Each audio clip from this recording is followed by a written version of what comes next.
What's good, kings and queens? I hope everyone's week is going well. This week's video is on the real-life Hajime no Ippo moments in boxing. So since this series takes place in Japan, I'll be using fights involving the Japanese boxing scene, as the moments in this series, as well as the Japanese boxing culture, is quite accurate to reality. And who else is best for somehow knowing all these random moments? Yep, this guy. With that being said, let's start the video.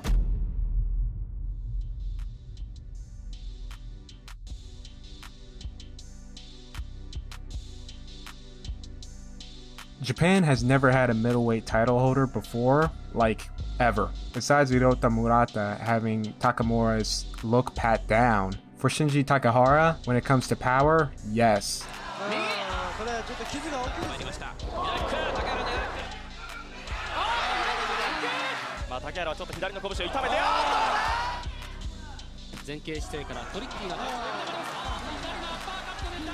When it comes to personality, Shinji just takes the cake here. He came from that delinquent bad boy era that most Westerners would only read in mangas and see in animes, in which the man had a very successful show after retirement where he was reforming delinquents by having them practice boxing and fighting in the amateurs.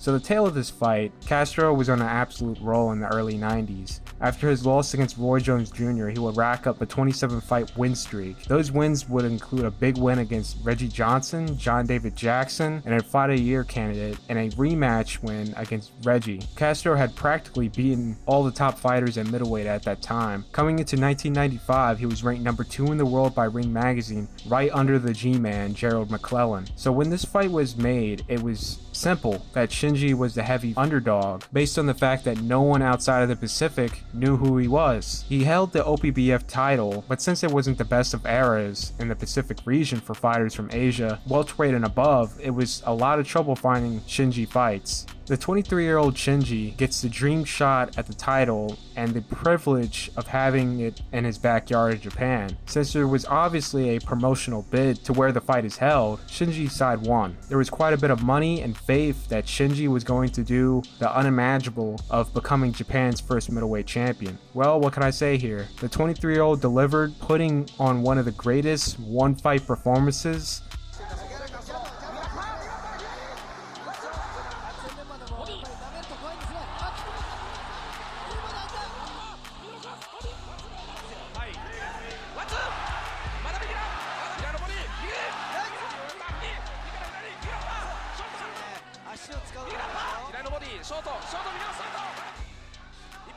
Even when he was clearly winning the fight, he continued to put on a show in the championship rounds, as if he was down in the scorecards.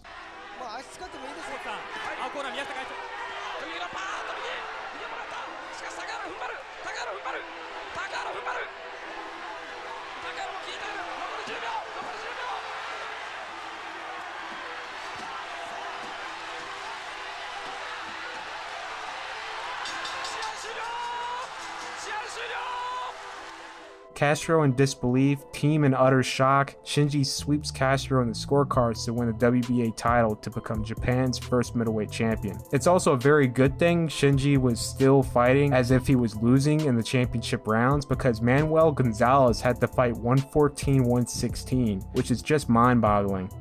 This fight is really almost identical, except the Jason fight is the first round of the rookie tournament, and this is for the Japanese title. Yuji Gomez is an American living in Japan, fighting professionally like Ozuma. Yuji and Jason are known for their sheer strength and power, blowing through guys with their punching power and intimidation, and they're both excellent hookers.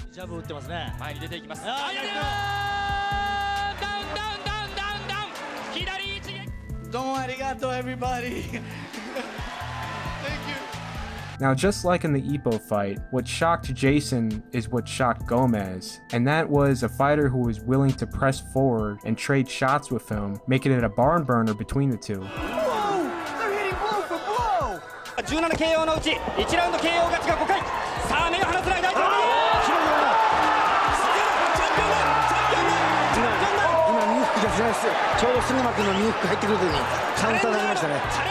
Aichi getting the better of the exchanges, but he's really playing with fire here, as Yuji, after being stunned, was able to crack through Sugama, stunning him before being saved by the bell in the 5th. Sugama Aichi.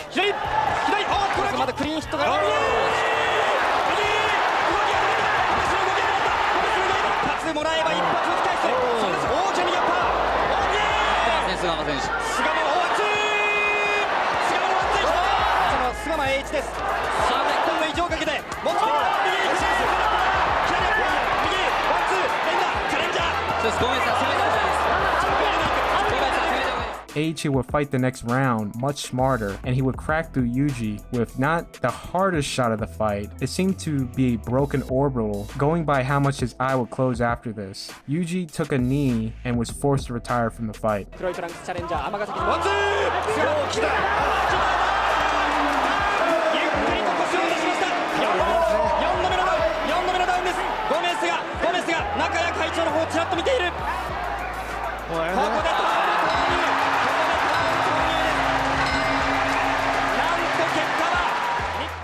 Takashi Uchiyama vs Takashi Miura is a bit of both Ippo vs Sendo 1 and 2 combined. Only difference is this is for Uchiyama's WBA super featherweight title, and in Hajime no Ippo this was for the Japanese featherweight title. The start of this fight was rather even, Uchiyama landing and Miura landing well. Miura's face at the end of the second already showing signs of bad swelling, and Uchiyama at the start of the third is cut on the eye. This causes both fighters to fight more aggressive than usual. Uchiyama will get hit by the hardest punch in his career, getting floored to the canvas.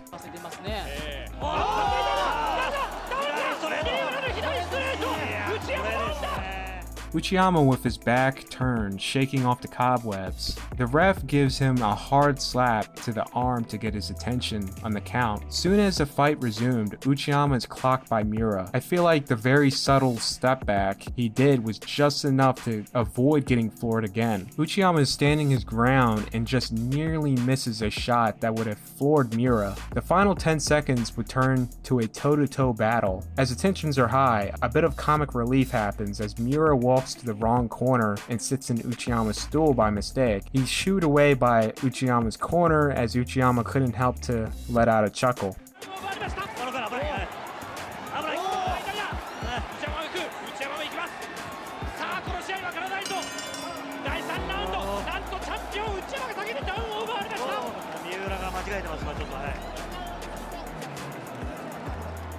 The following round, both guys are letting bombs go. Incredibly even, and Uchiyama would just nearly steal the round in the final 10 seconds. Miura would once again make the mistake of going to the wrong corner.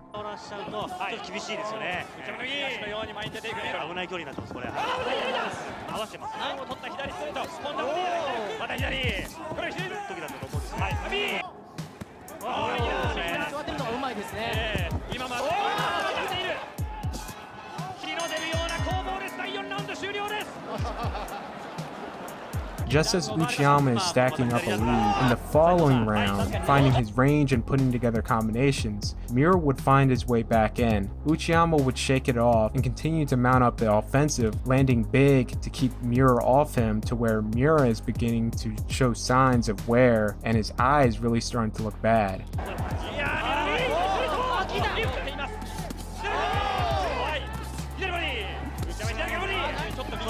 By the point Miura can't see the jab coming, thus causing it to land where his eye is swollen, and for Uchiyama, his cut has far worsened to where the ref paused the fight for the inspection of him rather than Miura. The 8th round being brutal for both guys, Uchiyama and Miura landing big. Miura would hit the wall in the final minute, and Uchiyama would take full advantage, stealing the round from Miura. The doctor would examine Miura's eye, and he would fail the exam, resulting in a TKO victory for Uchiyama.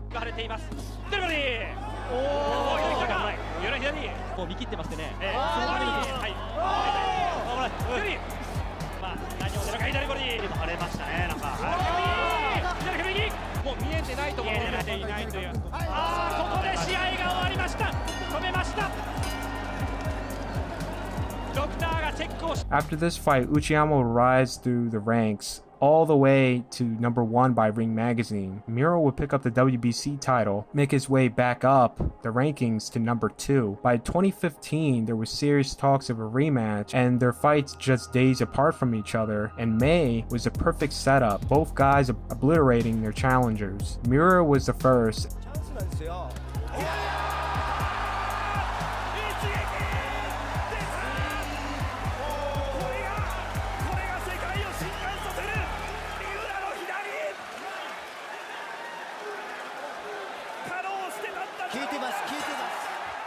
And then it was Uchiyama, in which Miura was the guest commentator for that fight.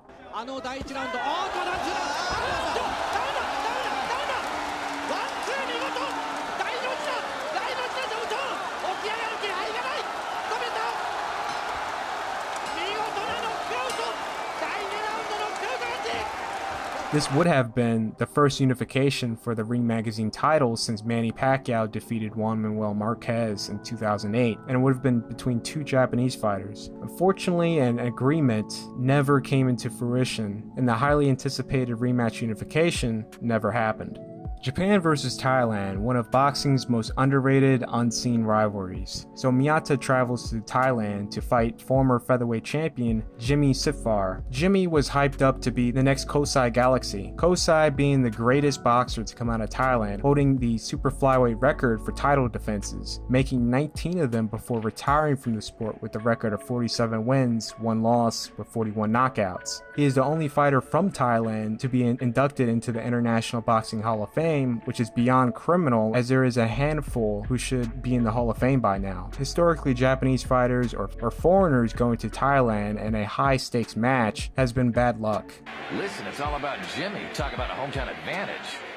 Even if there were a few people up there cheering for me, it wouldn't make any difference. The fights are held during the daytime, the arenas are hot, and you can tell just from Miyata's fight, he was sapped and beaten trying to look for a hole-in-one. It's been Jimmy all the way so far! In which he barely made it out, getting the one-punch win to be assisted by his team out the venue. Would you look at that guy? He can barely walk out of here.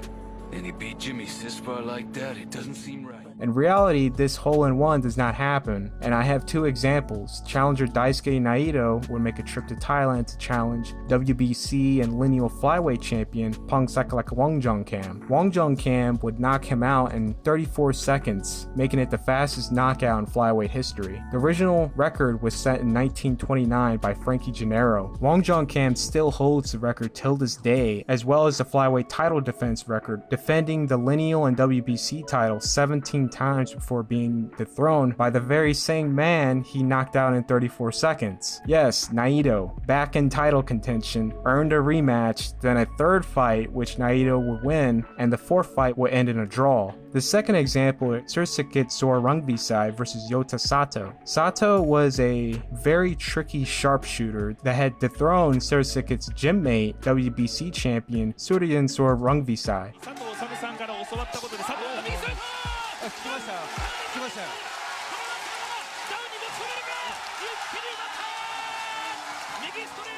This was Sato's 3rd defense of the title since dethroning him, and he had made the trip to Sursikit's backyard to defend it. I don't think there was a round you could have given Sato. It was like he was tired from the opening bell and on, and it was a round by round pummeling till the fight was stopped in the 8th round.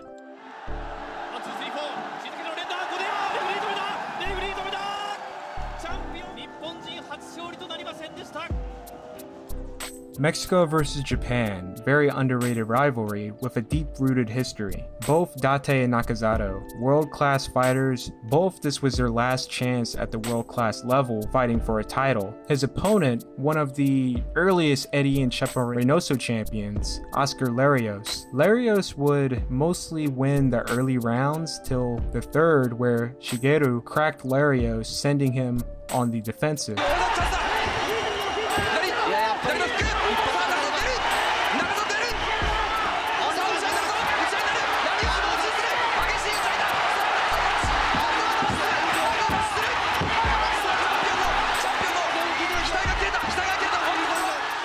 Larios hurt bad, but he would get a break by the ref. This gave Larios the extra time to recover, and when the fight resumed, he gets the best of Nakazato, evening up the round.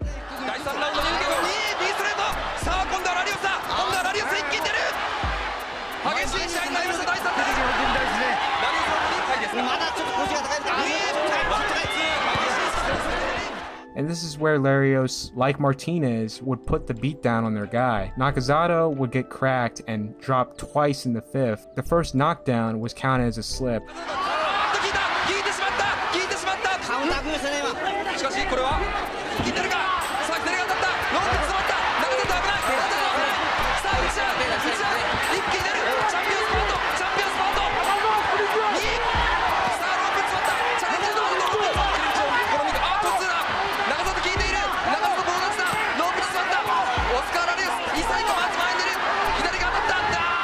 Nakazato, though throwing back, would barely make it out of the round. This goes back to the Date fight, where Date is hanging on by a string to come out the next round and land his best punch to be countered and put away. In reality, Nakazato lands his best shot and was able to follow up, giving Larios all he can handle.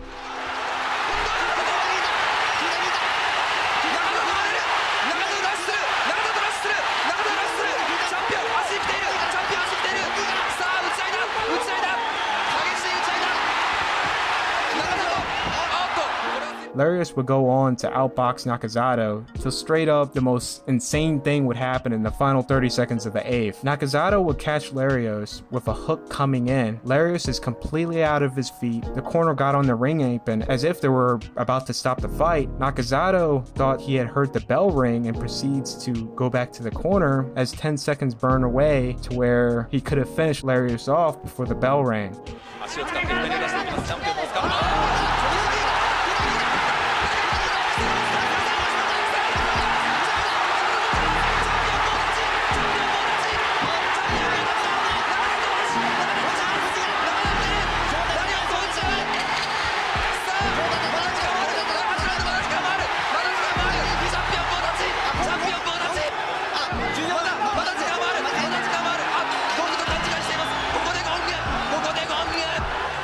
The commentators can't believe it, and surprisingly enough, Nakazato will get another chance at the end of the 11th round.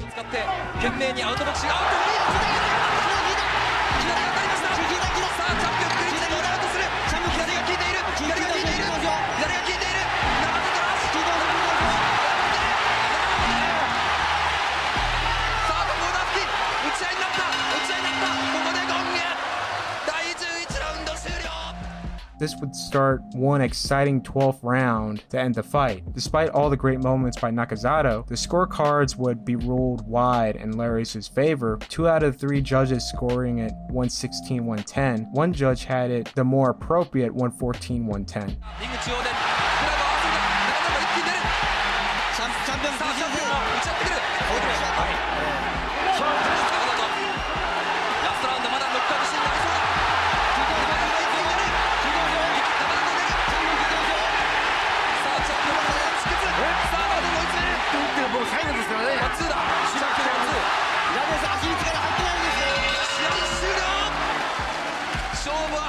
Despite the controversy in the 8th round and the overall excitement of the fight, this would spawn a rematch where whatever was left of Nakazato in the first fight left, and Larios would cruise to a wide unanimous decision. He was actually given another opportunity to fight for the WBA title, which was stopped in the 6th round. Nakazato retired from the sport afterwards.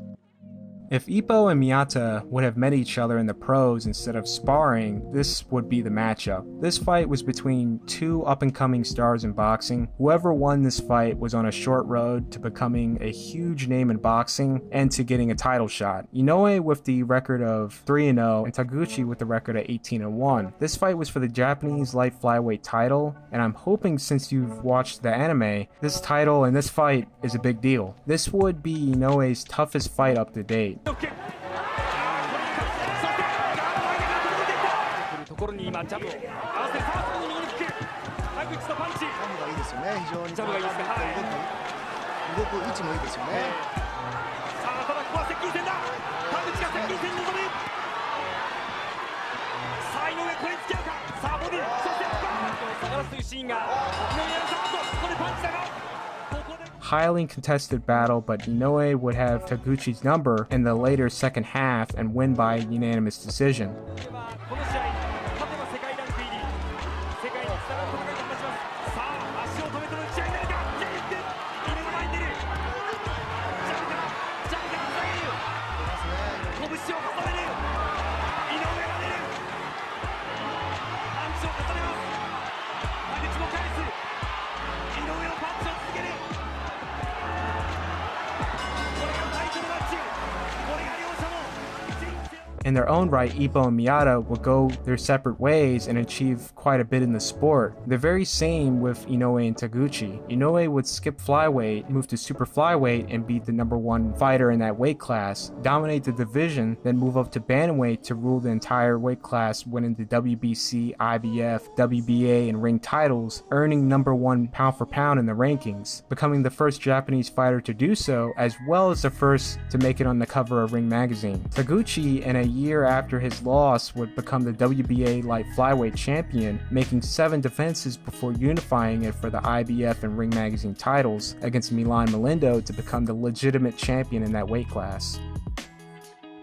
Hiroyuki Yoshino, a well-seasoned and respected Japanese and OPBF welterweight champion who had one run at a world title shot back in 1993. In the turn of the decade, he had moved up to junior middleweight and picked up the Japanese title. His first defense would be against Crazy Kim. Crazy Kim, also known as Toshiharu Kaneyama, is indefinitely crazy. He most certainly lives up to the name. ありがとうございました頑張ります世界戦ね世界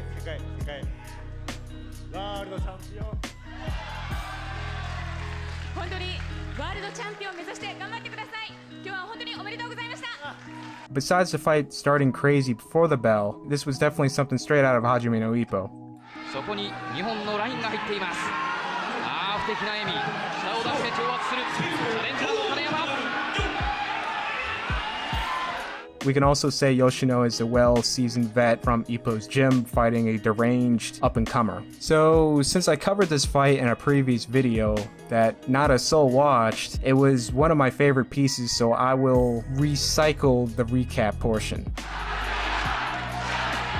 ャンピオン吉野博之とそしてチャレンジャー金山俊治ですさあ1ラウンド序盤から打ち合いになっていくのかとにかく左のパーキス逆に左にジャブ So in the first round, Crazy Kim delivers and cracks Yoshino, dropping him. Yoshino barely makes it out of the first round while still fighting on. From the second round and on, it just turns into a... For the most part, Crazy Kim is getting the better of the exchanges.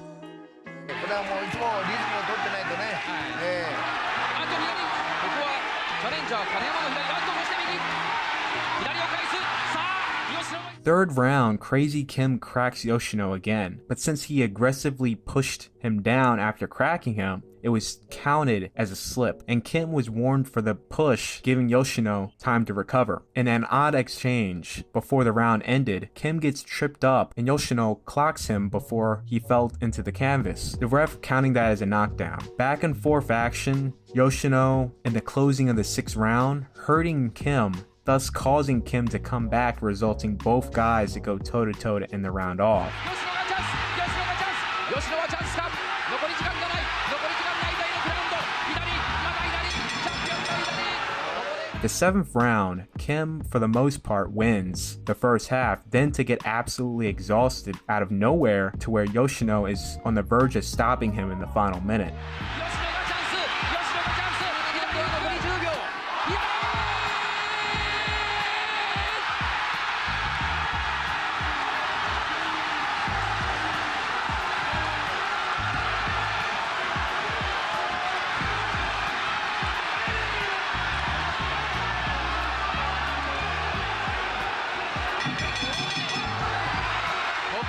Yoshino tries to capitalize in the 8th round, then to punch himself out to where Crazy Kim rallies, then to win the exchanges. 9th round, both guys are too exhausted to do anything, but in the final 30 seconds, they immediately came out of nowhere throwing bombs at each other. 勝負の行方どんなところがポイントに左右ストレート何の気がしに思いっきりじゃなくさっと出してるでしょみんな。 Though Kim is getting the better exchanges, he's so tired that he falls to the canvas out of exhaustion. Not once, but twice, as Yoshino is trying to win the round. Now, I don't know the official scorecards, but Kim may be up a round or two in the fight, and Yoshino needs to do something big to win. Right at the opening bell, Yoshino catches Kim with not really his biggest shot, but Kim was so exhausted that he completely lost his balance upon impact and got knocked down in the process, in which the ref counted as a slip. Moments later, Kim gets dropped again. Kim literally looks up at the ref and says, "I'm good, family," shaking his head no, then to put his head down, further signaling his defeat, to have the ref finally wave it off. Ippo vs. Sendo 2 was the highly anticipated rematch between the two for the Japanese title. This fight dictated who is the best in Japan. Ioka vs. Yayagashi was not only highly anticipated and dictated who's the best in Japan, but who's the best in the world. Kazuto Ioka, WBC champion, and Akira Yayagashi, WBA champion. It was highly contested from the first round and on, despite Yayagashi going nearly blind in both eyes due to extreme swelling.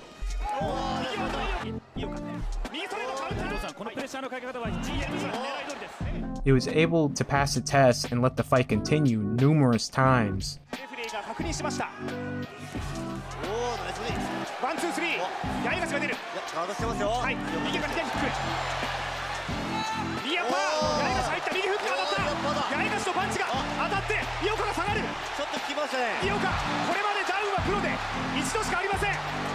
With the pressure of Yayagashi to win big in anticipation of the fight getting stopped, and Ioka having to dish back whatever Yayagashi was throwing at him, created an instant classic.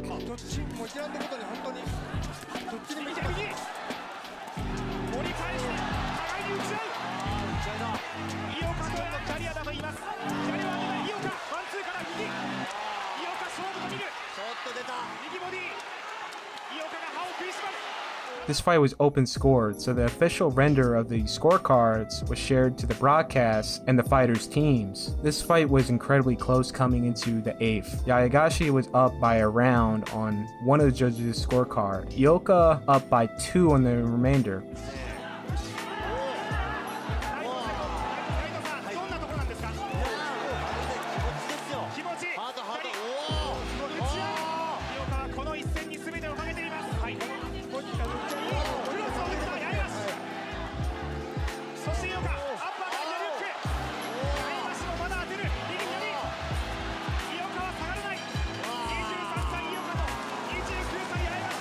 Nine and 10, both guys not letting off. The 11th would be as even gets to create one of the most memorable final rounds in Japanese championship boxing history.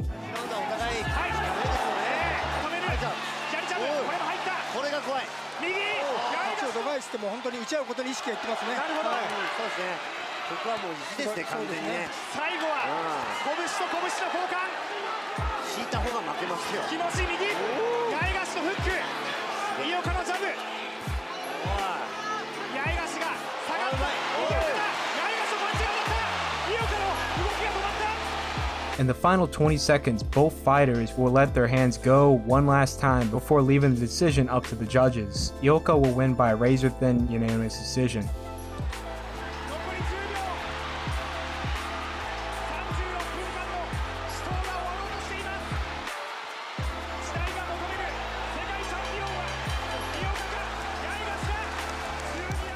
$115-114 and $115-113 on 2 of the judges' scorecards. Ioka will later become Japan's first 4-division champion. Yayagashi will end up moving up to flyweight to become the WBC and lineal champion. This fight has literally been sitting in my archives for 10 years, and this is the first time I can finally be able to use it. The accuracy of this fight is beyond crazy. Hajime is the good looker, and the only people who were attending his fights were literally a lot of women.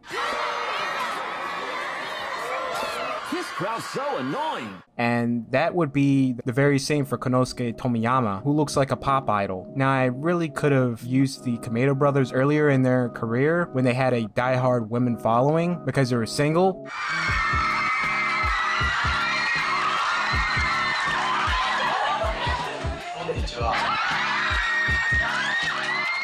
But this fight here with the Nishiro and Tomiyama is freaking identical to Ippo versus Hayami. Hayami comes into the ring confident and all to receive a boxed gift from one of his fans. So in the Ippo versus Hayami fight, the crowd is practically split down to four. You have people who just want an exciting fight. You have fight fans that want to see Ippo, a fighter they don't know fondly, beat this pretty boy up. And lastly, you have the loud, screeching Hayami fans attending the fight. Like in the Hayami fight, this was roughly the same for the Nishiro fight. You had the Nishiro fans because he was the WBA super flyweight champion, and the rest were screeching Tomiyama fans, and those supporters really made their presence early in the fight. When the faster, flashy Tomiyama floors Nishiro in the first minute of the fight, you can just hear the loud screeching noises of his supporters. In the most Hayami fashion, Konosuke turns his back from the fight and showboats to the ladies.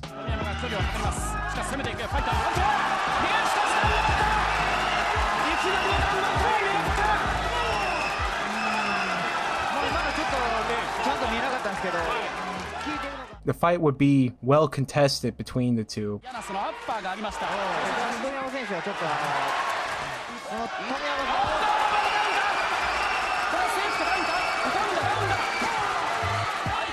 But Tomiyama was showing his wear as the much more experienced Nishiro began to close in, and very abruptly in the 8th round. The crowd erupts in a frenzy, washing out the noises of Tomiyama fans as he gets floored to the canvas.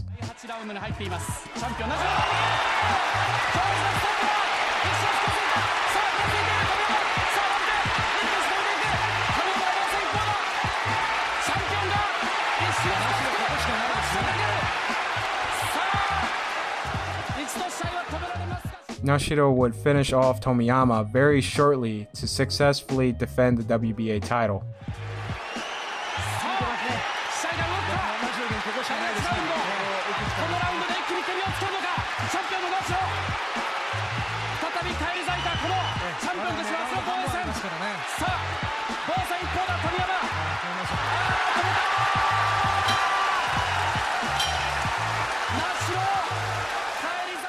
For an honorable mention, you can't really make a video on this topic without mentioning Joichiro Tatsuyoshi. He is the real Joe. Same font on his ring gear and his famous chain he's been wearing for many years. Tatsuyoshi was a cultural icon in Japan in the late 80s and 90s. He had that tough guy Shonen Jump manga look, the attitude and all, but had the biggest heart which resonated with the younger generation, and even the older generation. Please keep in mind, Ashita no Joe was a massive historic hit in Japan. It was one of, if not the first anime, directed towards adults, as it was originally seen as children's entertainment.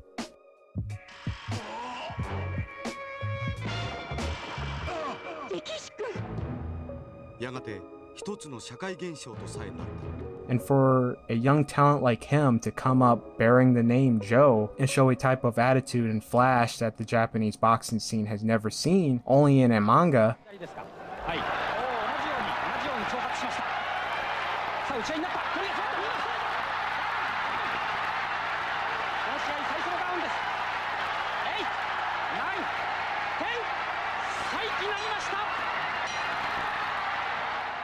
and become world champion in 7 fights, breaking the Okinawan legend Yoko Gushkin's record, making his status legendary.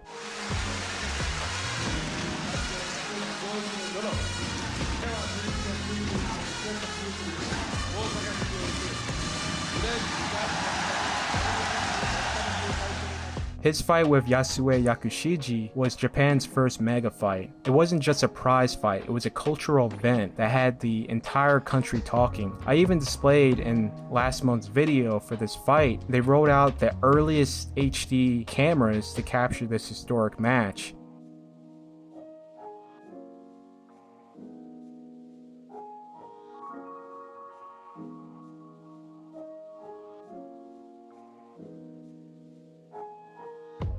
Ioka and Yayagashi was facing off. The media stating this fight was going to be like Tatsuyoshi versus Yakushiji, and coincidentally both guys present in the front row for the fight. In one of the greatest matches in the Mexico versus Japan rivalry, Joichiro would have an entertaining series with the Mexican legend Daniel Zaragoza.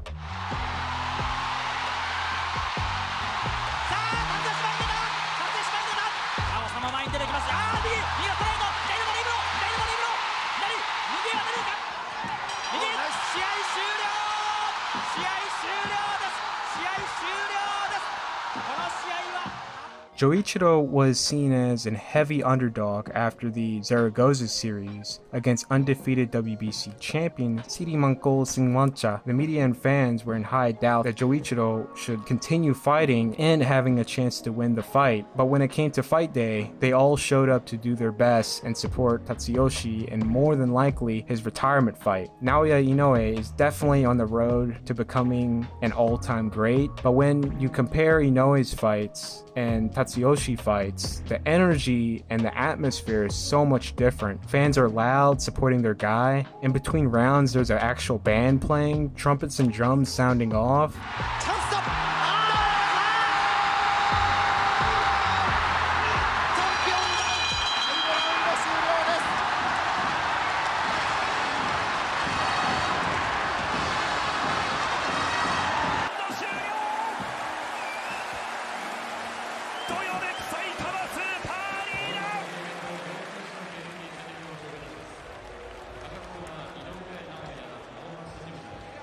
And when Joichiro pulled off the unthinkable after stopping Singwancha, the crowd goes in an absolute frenzy.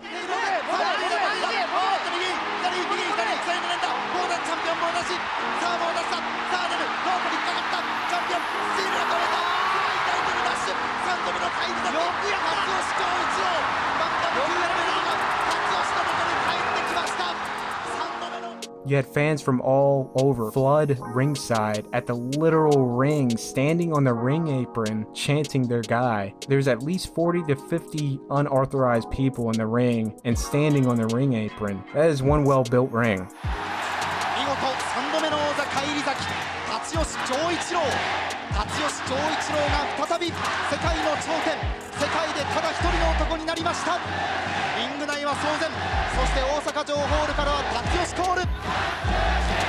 You see sights like that, and you realize that this man inspired an entire generation of future talent that would put Japan on the map in boxing.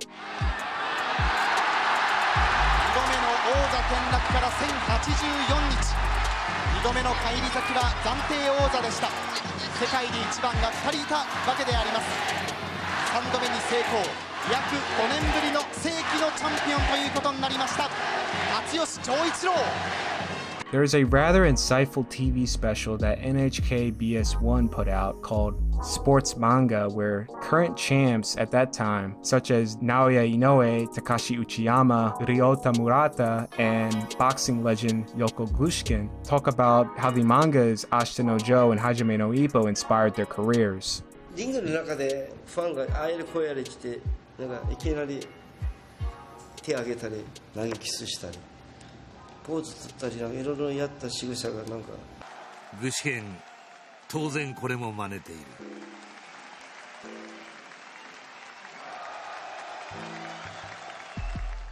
If you could find it, I highly advise you watch.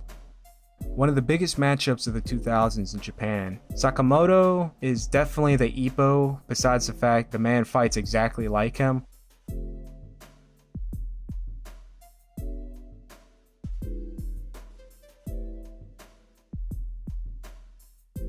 With the style of Ippo, he also shared the reserved and oftentimes shy personality outside the ring. Both had a rather dark childhood. Ippo lost his dad and was bullied. Sakamoto came from a broken home where him and his brother had to live with relatives who were incredibly bad people. During and after Sakamoto's career, he would spend his time helping the youth due to his early life.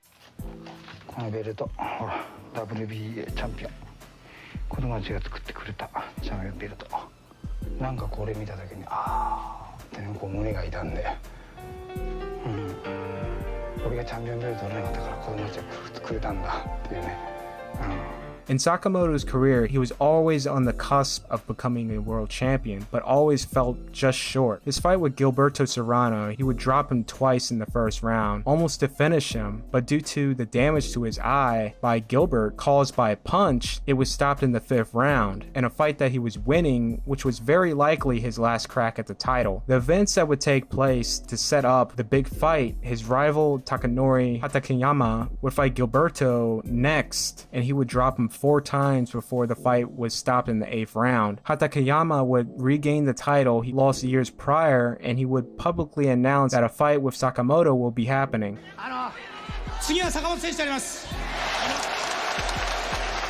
For this fight, Ismael Salas is training Sakamoto, and Johnny Tapia's cutman, Ruben Gomez, brought in so there will be no issues with Sakamoto's eye. Hatakeyama began his training camp in LA training under legend Rudy Hernandez. Ismael and Sakamoto's camp made Sakamoto alter his guard to more than likely protect his weak eye, and giving openings breaking through Hatakeyama's offense. Muy estrecho, no ball. Speed, no? And then ball.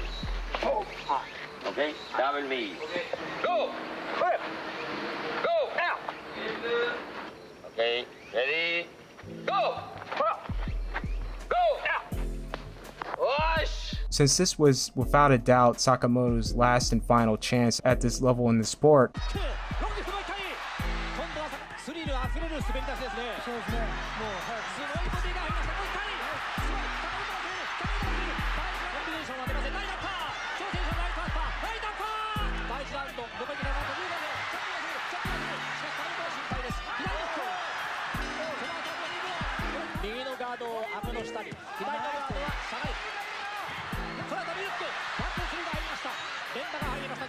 from the opening bell, it was brutal, and the pacing of the fight not once changed.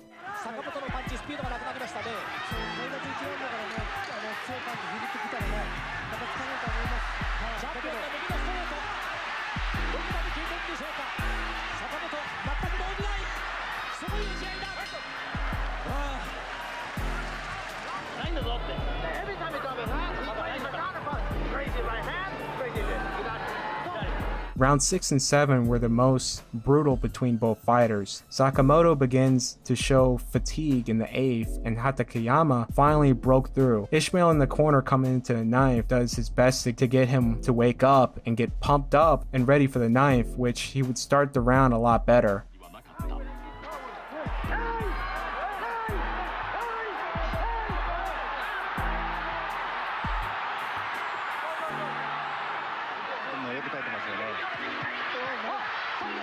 The final seconds of the 9th would break out in a toe-to-toe battle, which Hatakeyama would get the better of. Sakamoto is out of it and didn't respond to Hatakeyama's good round gesture. Sakamoto lost his balance, and Ismael quickly assisted him back to the corner.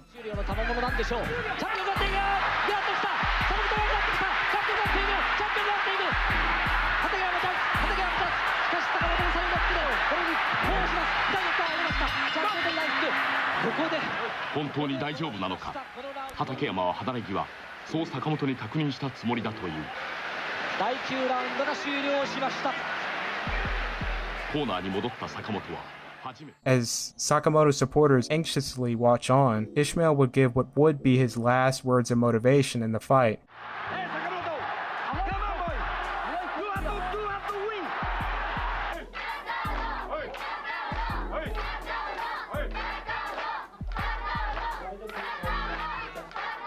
Shortly after the opening of the 10th, Hatakeyama would put a dagger in the fight, landing a perfect 1-2, which would buckle, then cause Sakamoto to drop to the canvas. Sakamoto's corner throws in the towel, and the fight is over.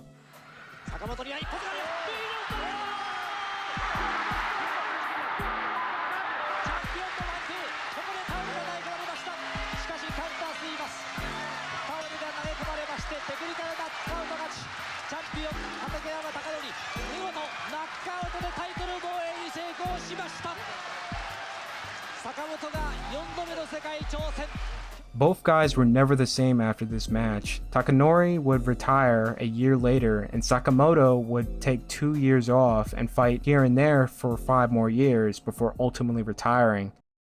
On top of that, this is Hajime no Ippo Real Life Moments. For more videos like these, be sure to like, share, and if you're new, subscribe. Subscribe to the Patreon for Patreon-backed projects and early access. I'm Office Honcho, and I'm out.